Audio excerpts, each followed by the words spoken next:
అయ్యో అవునా దీపు, వాడి కాళ్ళు పడిపోను, వాడి చేతులు పడిపోను, ఎంత పని చేసిండేమే. నువ్వేం టెన్షన్ పడకు, ఆగాగు, మేము వస్తున్నాం, ఆగు. ఏమేం సంధ్య గంతగానం తిడుతున్నావు? ఎవరిని తిడుతున్నావు? ఏం లేదబ్బా, మనము దీపు వాళ్ళు ఒకటేసారి బిజినెస్ చేసినాం కదా, అందులో వచ్చిన ప్రాఫిట్ వాళ్ళకి తెలిసిన వాళ్ళకి ఇచ్చిర్రంట ఇంట్రెస్ట్ కి. వాళ్ళేమో మొత్తం ముంచేసేసి ఊరొదిలి పారిపోయారంట. పాపం అబ్బా, ఒకటే ఏడుస్తా ఉంది.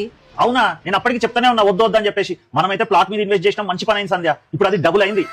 ఈ రోజుల్లో మన దగ్గర డబ్బులు ఉండి ఇంట్రెస్ట్ కి వేరే వాళ్ళకి ఎవరికైనా ఇస్తే ఆ డబ్బులు రిటర్న్ వస్తాయి అనుకోవడం అయితే వేస్ట్ అండి. భూమిని నమ్ముకున్న వాళ్ళు ఎప్పుడూ చెడిపోరు. మేమైతే వచ్చాము కీసర దగ్గరలో ఉన్న నేత్రా ఎంక్లేవ్ ఫేజ్ 2 లాంచింగ్ కి.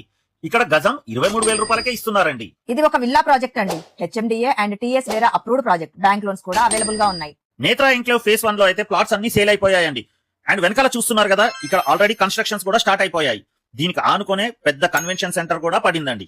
ఇక్కడ already BT roads, underground drainage, individual water connection, electric line with street lights మాత్రమే కాకుండా overhead tank and children's play area కూడా డెవలప్ చేశారు.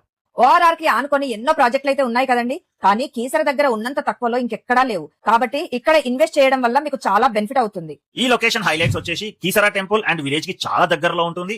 ఓఆర్ఆర్ ఎగ్జిట్ కి అయితే జస్ట్ 2 కిలోమీటర్స్ దూరంలోనే ఉంటుందండి. ఈసీఎల్ నుండి జస్ట్ 15 నిమిషాల దూరంలోనే ఉంటుంది. ఈ వెంచర్ కి చుట్టుపక్కల ఎన్నో విద్యా సంస్థలు ఉన్నాయండి.